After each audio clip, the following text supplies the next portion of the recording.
high friends अंदरिकी नमस्कारम welcome to my channel friends EPFO పెన్షనర్లకు ఏప్రిల్ 1 నుండి అమలు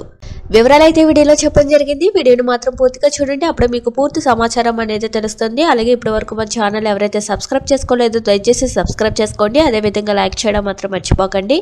లైక్ చేయడం వల్ల ఇలాంటి ఇంపార్టెంట్ ఇన్ఫర్మేషన్ చాలా మందికి రీచ్ చేసిన వాళ్ళం అవుతాం ఇంకా లేట్ చేయకుండా వివరాల్లోకి అయితే వెళ్ళిపోదాం కేంద్ర ప్రభుత్వం జాతీయ పెన్షన్ వ్యవస్థ స్థానంలో ఏకీకృత పెన్షన్ పథకంను ప్రారంభించింది ఈ పథకం గురించి జనవరి 24న అధికారిక ప్రకటన వెలువడింది ఇది 2025 ఏప్రిల్ 1 నుండి అమలు అవుతుంది ఎన్పీఎస్ కింద ఇప్పటికే నమోదు చేసుకున్న ప్రభుత్వ ఉద్యోగులకు యూపీఎస్ ప్రయోజనం అందుబాటులో ఉంటుంది దీనిలోని ప్రత్యేకత ఏమిటంటే ఈ ఉద్యోగులు ఎన్పీఎస్ లేదా యూపీఎస్లో దేనినైనా ఎంచుకునే అవకాశాన్ని పొందుతారు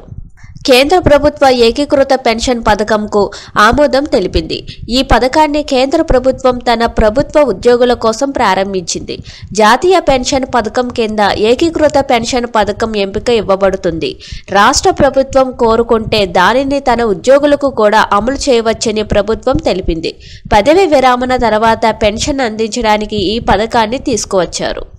ఇందులో ఉద్యోగులు కేంద్ర ప్రభుత్వం సమానంగా డబ్బు జమ చేస్తాయి దీనిలో ఉద్యోగులు తమ ప్రాథమిక జీతం మరియు డిఎన్ఎస్ అలవెన్స్ లో 10% జమ చేయాల్సి ఉంటుంది దీనిలో ప్రభుత్వం కూడా సమాన మొత్తాన్ని జమ చేస్తుంది ఇది కాకుండా ప్రభుత్వం ఫుల్ ఫండ్లో 8.5% ఎక్కువ డబ్బును జమ చేస్తుంది యూపీఎస్ పాత పెన్షన్ పథకాన్ని పోలి ఉంటుంది ఈ పథకం కింద ఉద్యోగి మరణించిన తర్వాత పెన్షన్లో 60% అతని కుటుంబానికి కుటుంబ పెన్షన్గా ఇవ్వబడుతుంది పదవి విరమణ సమయంలో గ్రాట్యుటీతో పాటు ఉద్యోగులకు ఒకేసారి చెల్లింపు కూడా లభిస్తుంది ఒక ఉద్యోగి కేంద్ర ప్రభుత్వంలో కనీసం 10 సంవత్సరాలు పనిచేస్తే అతనికి ప్రతి నెల కనీసం 10,000 పెన్షన్ ఇవ్వబడుతుంది ఈ పథకం ఏప్రిల్ 1, 2025 నుండి అమలు చేయబడుతుంది